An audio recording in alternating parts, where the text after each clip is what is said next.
26 जनवरी 1950 को देश में संविधान लागू हो गया और संविधान के अनुसार इस देश के पहले सभी लोगों को जो इस देश के नागरिक माने गए, संविधान के अनुसार जो संविधान का कॉन्सेप्ट है, उस संविधान का कॉन्सेप्ट क्या है? संविधान का कॉन्सेप्ट है सिटीजन ऑफ इंडिया। अगर आप संविधान पढ़ो तो आपको पता चलेगा कि संविधान में सिटीजन ऑफ इंडिया के नाम पर अधिकार दिए गए हैं। तो ये जो सिटीजन ऑफ इंडिया है भारत में, उन लोगों को जब ये अधिकार दिए गए तो अधिकार देने की वजह से ये जागृति देश के अंदर आई कि जिस देश में जिनकी संख्या ज़्यादा है उन लोगों को संख्या के अनुपात में अधिकार क्यों नहीं है। और इस वजह से ओबीसी की गिनती का मामला आज़ादी के आंदोलन में भी उठा और आज़ादी के बाद जब संविधान लागू हुआ उसके बाद में ओबीसी का मुद्दा कांग्रेस के द्वारा दबाने की कोशिश हुई, क्योंकि जो ऊपर से कांग्रेस का राज था वो मूल रूप से ब्राह्मणों का राज था। क्योंकि 26 जनवरी 1950 के बाद में जो पहला चुनाव हुआ उसमें 60% टिकटें कांग्रेस ने ब्राह्मणों को दी और इस वजह से ब्राह्मणों का आजाद भारत में कब्जा हो गया। 60%, 3.5% ब्राह्मणों को 60% टिकटें दी। इसका विश्लेषण करने से एक अर्थ ये होता है कि 56.5% ब्राह्मणों ने अधिकारों पर अतिक्रमण किया। इस 56.5 में 52% तो ओबीसी है, तो इसका मतलब है 56.5% टिकटें जो कांग्रेस ने ब्राह्मणों को दी, तो इसमें ओबीसी के लोगों की ही टिकटें ब्राह्मणों को दी गई। तो कांग्रेस ने ओबीसी के तो टिकट दिए नहीं। शेड्यूल कास्ट की पॉलिटिकल रिजर्वेशन था, शेड्यूल ट्राइब को पॉलिटिकल रिजर्वेशन था, इसलिए उनको देना पड़ा। तो एक तरफ तो कांग्रेस के लोगों ने ओबीसी की जातीय आधारित गिनती नहीं की, ये एक बात है। यही बात आप लोगों के सामने बार बार आती रहती है, मगर यही बात सच नहीं है। सच क्या है? जिस 52% लोगों की गिनती जवाहरलाल नेहरू ने और ब्राह्मणों ने, जो कांग्रेस की सरकार थी, उन्होंने नहीं की, उन्होंने ही 1951 में देश में हर 10 साल में जो गिनती होती थी वो गिनती ओबीसी की हिंदू के नाम पर की। हमारे लोग एक ही बात उठाते रहते हैं कि 52% लोगों की गिनती नहीं की, गिनती नहीं की, गिनती नहीं की। बात सही है, मगर आधा सच है। आधा सच बहुत खतरनाक होता है। तो मैं आप लोगों को पूरा सच बता रहा हूं कि दूसरा आधा सच ये है कि कांग्रेस जो ब्राह्मणों का राज था, उन्होंने ओबीसी की जातीय आधारित गिनती नहीं की, मगर ओबीसी की हिंदू के नाम पर गिनती की।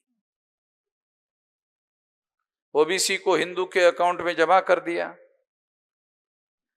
अगर हिंदू को हिंदू धर्म माना जाए तो हिंदू धर्म का ठेकेदार ब्राह्मण है, तो ब्राह्मण के अकाउंट में 60% ब्राह्मण ओबीसी के लोग, 52% लोगों के जो वोट है वो ब्राह्मण के अकाउंट में जमा कर दिए गए, ओबीसी का जीरो हो गया। ये काम कांग्रेस के लोग चुपचाप करते थे, इसलिए पता नहीं चलता था। बीजेपी के लोग खुल्लम खुल्ला कर रहे हैं। खुल्लम खुल्ला करने की हिम्मत उनको क्यों हुई?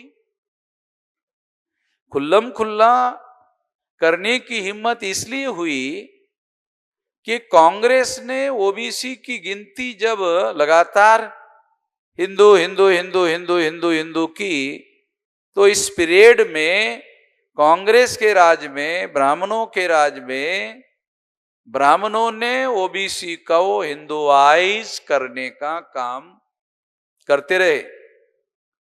जब ब्राह्मणों ने ओबीसी को हिंदुआइज किया तो ओबीसी को पता भी नहीं चला कि वो कब ब्राह्मण धर्म को मानने वाले हो गए। ब्राह्मण धर्म को कब मानने वाले हो गए, और ब्राह्मण धर्म को ब्राह्मण धर्म के नाम पर नहीं मान रहे, ब्राह्मण धर्म को हिंदू धर्म के नाम पर मान रहे। जब मैंने कुछ दिन पहले ये वीडियो बनाया, अरे ये धर्म का ओरिजिनल नाम ब्राह्मण धर्म है, हिंदू धर्म नहीं है। ये तो पिछड़े वर्ग के लोगों को गधा बनाने के लिए हिंदू कह रहे, ताकि छुपकर इनको हिंदू कहकर इनका इस्तेमाल किया जा सके।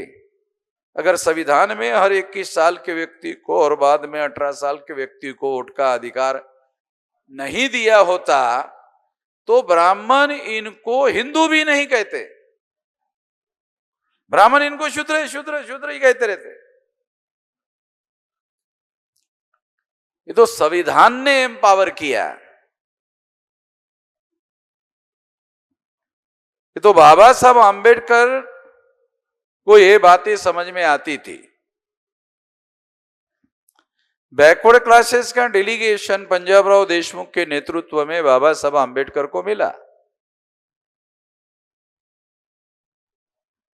तो बाबा साहब आंबेडकर को उन्होंने मांग की कि हम लोगों को संविधान में अधिकार होना चाहिए। तो दूसरे जो लोग थे, पंजाबराव देशमुख तो बहुत जागृत व्यक्ति थे, कुर्मी कुंबी जाति के थे, बैरिस्टर थे, तो उनके लोगों ने उनको कहा कि बाबा साहब को ये हम लोगों को कहना चाहिए। तो पंजाब राव ने उनको कहा कि वो अंबेडकर को सब समझ में आता है, बताने की जरूरत नहीं है, वो क्या करना चाहिए, कानून के भाषा में उसको ड्राफ्ट में कैसे डालना चाहिए, क्या करना चाहिए, ये हमें उतना समझ में नहीं आता है जितना उनको समझ में आता है। तो बाबा साहब आंबेडकर में भारत के संविधान को जो सामाजिक आशय उपलब्ध हुआ और हजारों सालों से जो वंचित लोग थे उन लोगों को एम्पावर किया जाना चाहिए, ये बाबा साहब आंबेडकर को समझदारी थी। बाबा साहब आंबेडकर को मानने वाले बहुत सारे शेड्यूल कास्ट के जो पढ़े लिखे लोग हैं उनको अभी तक ये बात समझ में नहीं आती कि शूद्र ओबीसी के लिए प्रयुक्त किया जाने वाला शब्द है, शेड्यूल कास्ट के लिए शूद्र शब्द नहीं है, शेड्यूल कास्ट के लिए अछूत शब्द है। तो पढ़े लिखे लोगों को ये भी पता नहीं है। पढ़े लिखे लोग जो शेड्यूल कास्ट के लोग हैं उनको क्या पता है, पढ़े लिखे जो शेड्यूल कास्ट के लोग हैं उनको क्या पता है, बाबा साहब आंबेडकर जिंदाबाद जिंदाबाद जिंदाबाद जिंदाबाद, इसके अलावा साला कुछ है ही नहीं पता। बाबा साहब आंबेडकर का विचारधारा की, उसके आंदोलन की, उसके इतिहास की कोई जानकारी उपलब्ध नहीं है। उनके लिखे हुए किताबों को तुमने पढ़ा क्या? तो वो हमारे मुंह की तरफ देखते रहते हैं, अरे क्या पूछ रहे हैं। जब हमने बाबा साहब को जिंदाबाद कर दिया, खत्म हो गया, अभी क्या करने की जरूरत है? तो कोई किताब विताब नहीं पढ़ता है, बल्कि कुछ लोगों ने मुझे पूछा ये कोई किताब है क्या? मैंने कहा है। तो क्या कहा? दे देना। ले लूंगा नहीं। तो जो आदमी को मुफ्त में किताब मिलता है वो पढ़ता नहीं, गल में रखता है। 1 महीने के बाद पूछो पढ़ लिया क्या? नहीं, अभी समय नहीं मिला, ऐसे ही पड़ा रहता है। तो जो पढ़े लिखे लोग हैं वो हम लोगों को बोलते हैं वामसेफ वाले लोग जो है अम्बेडकरवादी नहीं है। वामसेफ वाले लोग अम्बेडकरवादी नहीं है। क्यों? वो ज्यादा जिंदाबाद नहीं बोलते। वो ज्यादा जिंदाबाद नहीं बोलते। तो जिंदाबाद ना बोलने वाले लोग अम्बेडकरवादी नहीं है। हम तो एक बार भी नहीं बोलते। मगर सारे देश भर में जो फुले शाह अम्बेडकर का आंदोलन है, उसकी ABCD भारत को पढ़ाने की, भारत को समझाने की और भारत के तमाम लोगों को इसकी जानकारी देने का सारा काम रात दिन तो हम लोगों ने किया है।